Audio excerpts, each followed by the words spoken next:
If you're looking for a mature relationship, take a walk with me. All of you are going to have a different definition of what a mature relationship looks like because we're all at different levels of awareness physically, mentally, emotionally, and spiritually. For many of you, a mature relationship looks like someone that's meeting all of your needs for you. You run more anxious and you believe that it's their job to know what you are thinking and feeling, and to just do what you expect them to do. After all, it's not that difficult, and if they wanted to, they would. If you ever stop to ask yourself what your life would be like, your relationships would feel like, you stopped outsourcing your well-being to everything and everyone around you. You have subconsciously made it your job to fix and change other people so that they can become the potential that you see in them. You've even built up a potential future in your head and heart that becomes your expectation of them. Except you never tell them about that because they should just know. I mean, for real, they should just be able to read your mind.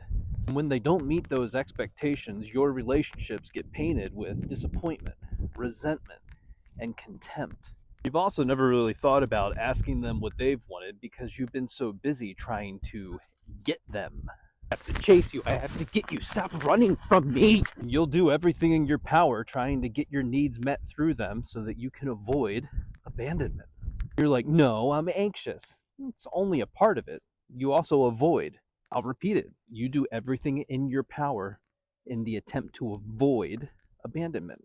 Sit with that for a minute and ask yourself how that impacts your relationships.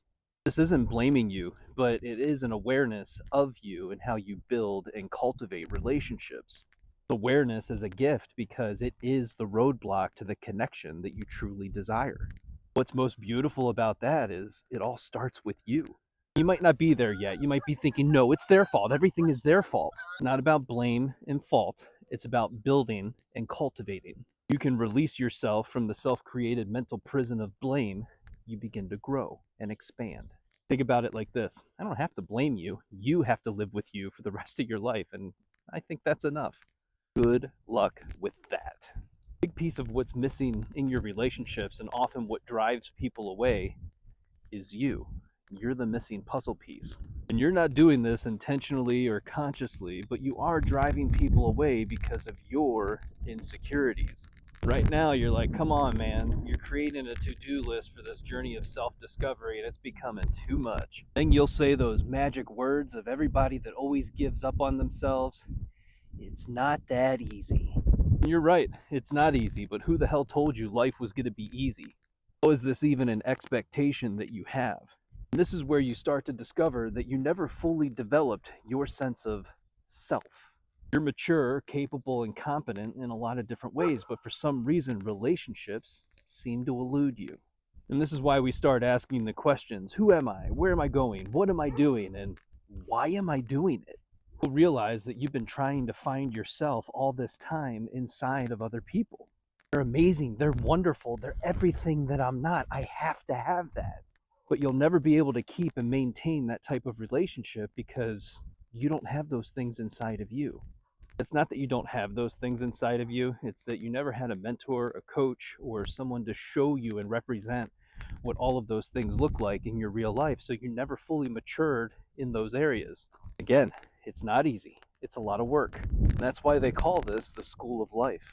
You're supposed to learn, grow, develop, and evolve in every way possible. You're supposed to become who you are capable of becoming. Because you don't really know who you are, you tend to resonate at a lower vibration.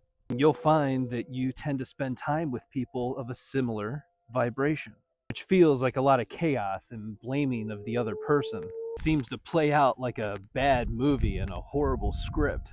It seems to be repetitive and on a loop no matter who you're with. Because you're not actively working on yourself and healing your core wounds, we shift into blame and we start these conversations of a real man and a real woman. There's nothing more low vibration than trying to prove yourself to other people. And the real question you should be asking yourself is, do you know, like, and trust yourself? You trust yourself enough to sit in the discomfort of a mature relationship. It's not all butterflies and rainbows. It's I trigger you, you trigger me, and we find a way through it together. Trust me, I hear you. You're still stuck on it's not that easy. And that's why I created the Blueprint podcast, so that you can let go of the old blueprint and become who you were always meant to be.